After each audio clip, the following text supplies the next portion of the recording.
and welcome to the Paid Media Lab podcast. My name is James. I'm the content lead here at Lunio, and in this episode, I'll be speaking with Navah Hopkins, who is the Brand Evangelist at Optmyzr, Search Engine Journal contributor, and one of the top 25 most influential PPC experts from the rankings put together by the team over at ppcsurvey.com.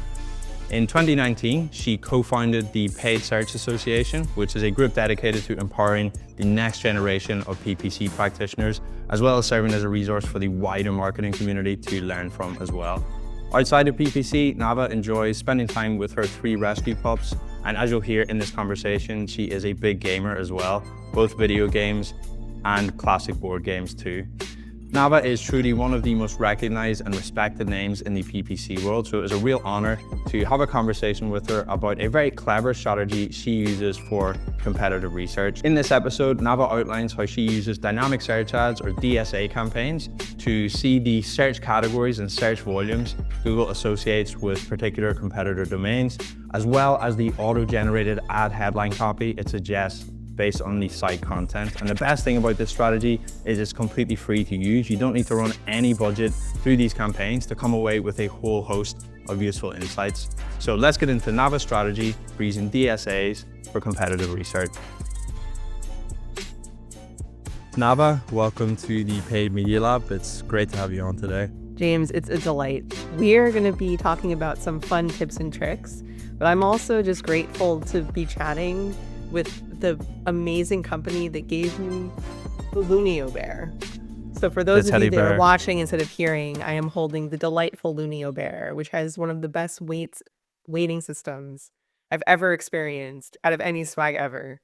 So if you can get your hands on a Lunio bear, it's good swag. High praise. Yes, there were many Lunio bears given out at the HeroConf run by Brighton SEO in San Diego recently. So I know there'll be quite a few other people there who have one of those, but yeah, great to see it featured in the podcast as well. So thank you for that, Navah. And it's great to have an opportunity to speak with you today because I've been seeing your posts on LinkedIn for quite a while now, and I know we've featured some of your commentary and blogs that we published on LinkedIn before. Thank you. And I just wanted to give a shout out to you guys at Optmyzr. I think in our space, you guys are creating some of the best content out there right now. Lots of really forward-looking strategies on the blogs with some great contributors on there. And I know you guys are publishing multiple PPC Town Hall podcasts, some great names from the industry on there. So for anyone that is listening to this podcast, if you haven't already checked out Optmyzr's content, highly recommend you go to the website and do so because there is a genuine goldmine of useful information on there. So do go check that out. But as I said, we will get into our main topic for today, which I think is really interesting and clever one. And I haven't heard many other people talking about this. And it is using dynamic search ads or DSAs within Google Ads as a competitive research tool, which is completely free to use and experiment with. But before we get into the technical details of that, which I'm sure you'll walk us through in just a moment, could we just take a step back and could you walk us through a brief history of dynamic search ads and how they got to where we are today? Sure. So dynamic search ads are kind of this magic gift that Google gave us that I keep waiting for it to be taken away, and it's still just, it remains. So dynamic search ads, what they are is they allow you to have a URL that Google will crawl and either serve ads based off of all categories, don't do that, specified categories, your feed, or specific pages. And what's nice about it is that you don't need to have keywords. You can. I personally prefer that you have DSA or dynamic search ads as your keyword research tool because you then can get the search term report off of your DSA campaigns. But what's also nice is that it will actually generate the headlines for you. You just write the descriptions. So it's not only a good way to see kind of what does Google think about your landing page, how does Google understand your site, it'll give you some really fun, wild, and crazy ideas for creative. Because sometimes when you're sitting there thinking about ads, you don't come up with the best creative, but your amazing content team, your amazing creatives who worked on your landing pages, who worked on your organic site, may have had those great ideas. So where this idea came from is one of the things that's really interesting about the dynamic target section when you're working in Google Ads is that it will actually show you the search volume, the potential categories, some of the potential search terms, and the potential ad creative for each of the URLs that you put in. Now, it's important to note you can only have one dynamic target URL per campaign. And you need to be careful not to actually run too many because then you could as in like actually have budget run because then you risk your account being suspended. But so long as the ads aren't running, you can see what are the search volumes for those categories. You can see what are the headlines of your competitors or your site.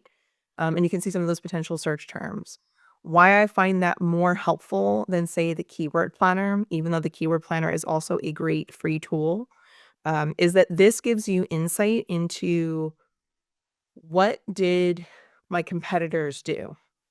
Not what do I think, not where is my brain at. It lets you kind of enter the brain of somebody else.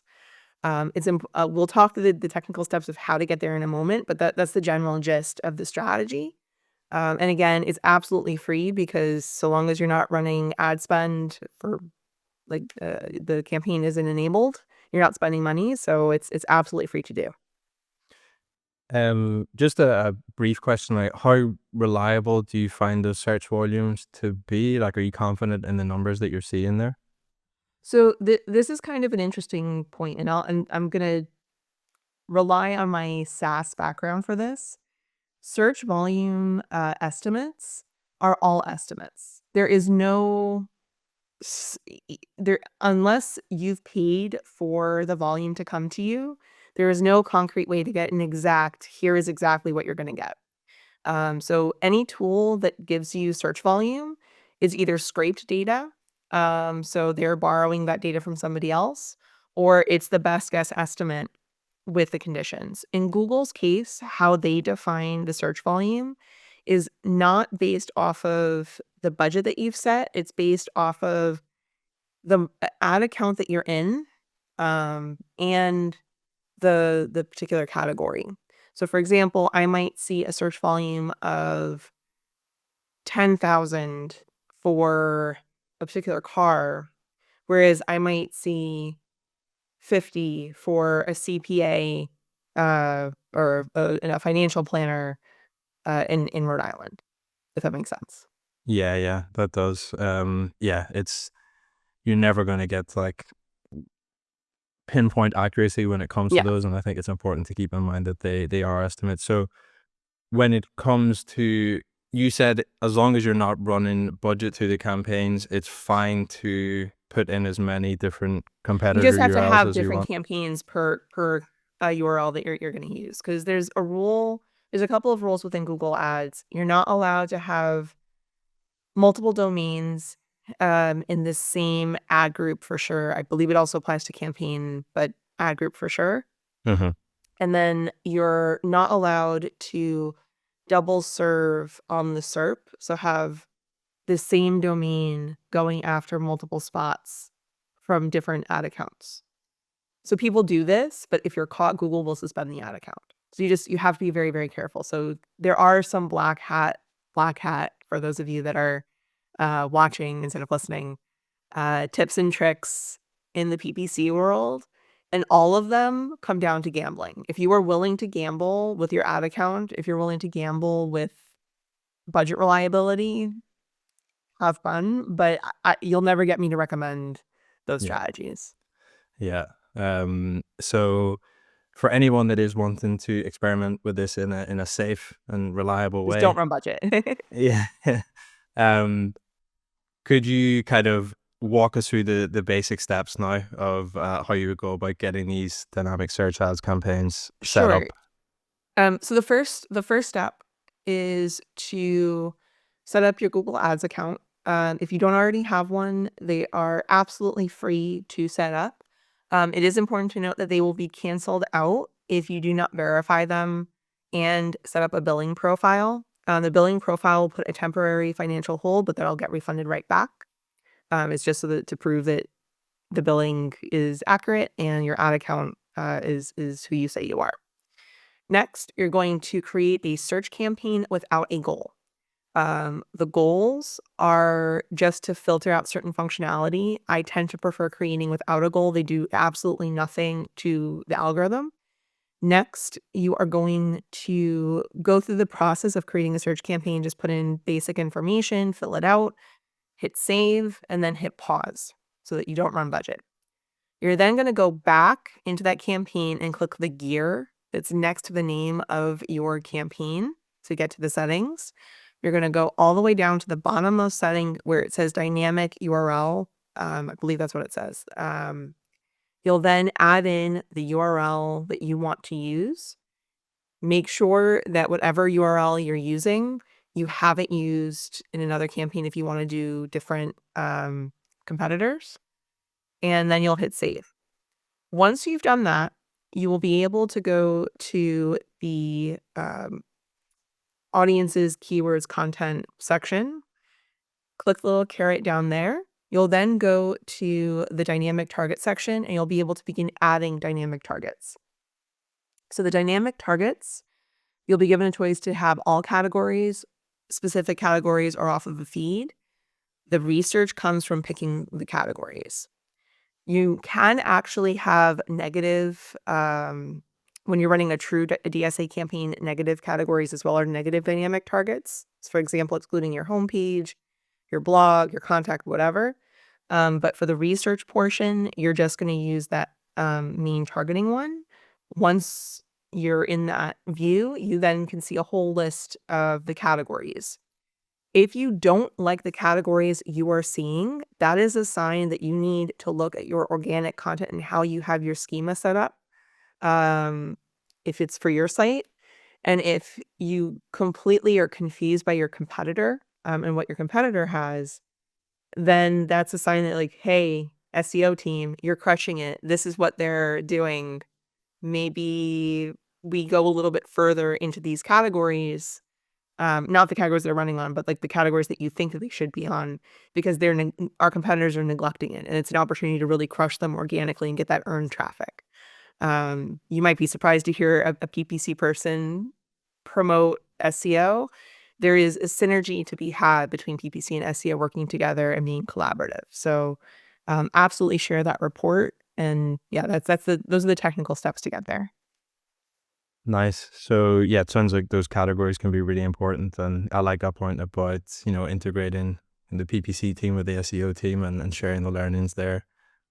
Are there you mentioned previously that it would generate headlines or provide kind of suggested ad headlines, and then you would need to write the description. So can you talk about the headlines that it's going to generate and where people can find those? So the headlines, it depends on the site. So for example, an auto dealer will likely have the make and model of the car. It might have test drive. It might have get quote. So the thing you need to know about Google is that Google loves safe, boring creative. So the calls to actions are not going to be wild and crazy and super on point brand. Like you're not going to get unless your competitors have written out specific calls to actions that are very much well SEO'd into the page. What you will get is what are the ways that that their brand talks about the product or service.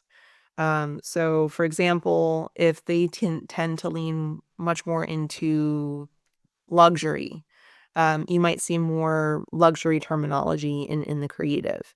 If they tend to be more about discount, you're going to see more discount creative. But in my opinion, the biggest insight is the categories and search volume, followed by the ad creative, as opposed to the ad creative being the main winner, because the ad creative is still being filtered through Google's best attempt to be safe when it comes to that. Yeah. And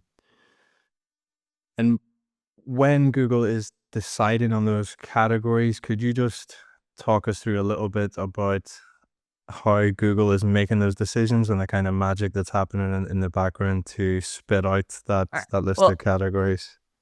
full disclosure, I have not ever, and I do not currently work at Google. So this is based off of documentation and best guesses. The taxonomy of categories is very similar to when you think about shopping campaigns and how different feeds get mapped to different queries. So for example, if your site is meant to be about patent shoes, but you keep getting matched to patent lawyer queries, which are way more expensive, that's a sign that for whatever reason, your creative is not matching what legal or your is not matching what the intended audience is.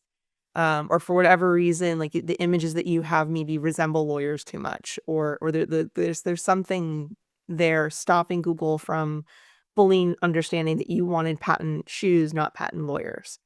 Um, when you're thinking about the categories that get shown in the dynamic target section, those are going to be Google's taxonomy applied to what they can see on the site.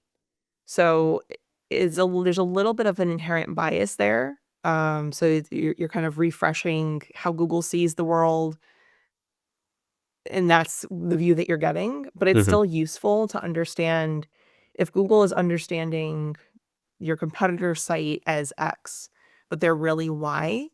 That's an opportunity for you to like go aggressively on those areas. If they're understanding your competitor is X and they intend to be X, then that's an opportunity to understand, okay, this is how my competitor is running. This is how their site is laid out. This is how they've done their content. Maybe we should borrow a little bit from this, Mm. or maybe we should lean a little bit more aggressively into PPC or some of these categories where we're really struggling to rank. Yeah, that's a really good insight. Would you be able to give us any kind of specific examples that come to your mind where applying this strategy revealed some really interesting insights that helped uplift performance? So, funnily enough, Amazon is the most common culprit to spike up spend and to eat into impression share for pretty much every e-com business. When you plug in Amazon and you look at how they have their taxonomy, one of the things that's really fascinating is that in the lower search volume sort of product categories, Google really struggles to understand uh, what the product is and why it's useful. And so even though Amazon might throw a lot of money around on the SERP, those lower search volume categories, Google just doesn't have enough data to like fully understand. So there's an opportunity to really win there with great creative and a slightly more aggressive bid. Whereas in higher search volume industries, that's where you can maybe like borrow from Amazon, borrow how they word something, borrow how they phrase something, and it can be interesting. Bear in mind that we are living in a world where we increasingly do not have the ability to actively target. It's more about exclusion. So if you know that you're not going to be able to compete on in a certain way, or you know that just certain traffic is it's a gamble whether they'll actually be useful, don't be afraid to exclude the categories that you might see just so that you don't waste the money. Because if you're not going to concretely be able to win, sometimes it's better to save the budget, especially in the coming interesting times with different marketplaces. Um, Save your budget for where you know you can win. Yeah, yeah, that makes sense. It from what you said today, like it seems like this kind of strategy is going to be useful for pretty much all types of businesses, regardless of which sector you're in. This is just really useful information to Yeah. get back from Google. And it's one of those things that I think so I'm a gamer. I'm an avid gamer. And one of my favorite games to play is Magic the Gathering. And the reason why I love this game so much, apart from the fact that the art is really pretty, is that you basically do what the card says and you find really clever applications for the card. There is no rule barring you from using DSA to look at your competitors. And just because you're supposed to use DSA to target and to find new and interesting ways of people to come to you doesn't mean you can't take a look at what your competitors are doing. And this is one of those opportunities where rather than paying hundreds, if not thousands of dollars for competitive intelligence tools, you can just use the free one, which I'm not knocking the paid ones. Like the paid ones offer a lot of great tools, a lot more specific insights. Yeah, that's a really good point. Before we move on to the final couple of questions, are there any potential challenges or maybe pitfalls that people should be aware of if they want to adopt this strategy and use some of the insights? The biggest pitfall is the UI is really frustrating. You have to go through the whole process of creating a campaign that you're never going to run in order to get to this. So there is that process. It used to be that you could just add DSA, set it up. It was super easy, super quick. Now you have to go through the whole thing. The other mechanic, and it is a legitimate mechanic, is DSA is an estimate. It's not a concrete promise. So if you bank your whole strategy on the estimate, you need to be prepared to back it up with concrete numbers of your own, as opposed to just relying on the estimates. And this is true of any competitive intelligence resource. So those are the two things I would keep in mind. Nice. Yeah. Have you attempted to use Microsoft's DSA functionality in the same way as Google's? Can that be done as well? I have, and I will admit this is one of the few areas where I don't love Microsoft's solution, but it's not their fault. Google has substantially more data at their disposal. And so what Microsoft is able to come up with is just not as useful as a research tool. As a targeting tool, as an ad tool, it's wonderful. It's lovely. I have nothing but good things to say about Microsoft DSA, and this is where everyone's going to roll their eyes at me. Like the audience network, if used correctly, is actually great on Microsoft. You just have to do the things like exclude bad placements. And with impression-based remarketing now available, it's actually very, very powerful. But the reason why I think Google DSA ultimately is more useful than Microsoft's is the data issue. Why I'm concerned that DSA's days might be numbered is privacy. Like I've just been waiting for them to just take it away because of privacy. And it's just interesting that this is one of those few mechanics that hasn't gone away. So while it's there, please use it. Please take advantage. It doesn't violate any rules that like there are no written guideline rules that it violates. If that changes, I will stop using it as free research, but until they do, have fun. Yeah, so that was going to be my final question, is just like looking ahead, kind of what you potentially see happening. And it seems like this is a strategy where, we might be looking at a few more months, a year, like it could go away in the future. So kind of capitalize on this in 2025 as much as you can, because it's unpredictable whether this will remain the state of play going forward. My PPC friends and I, we always debate and joke about what's the latest thing that's going to be taken away from us. DSA has been on for anyone that's a Marvel fan, the Deadpool list. The DSA has been on the at-risk list since like 2020. But it's still here, so enjoy it. Yeah.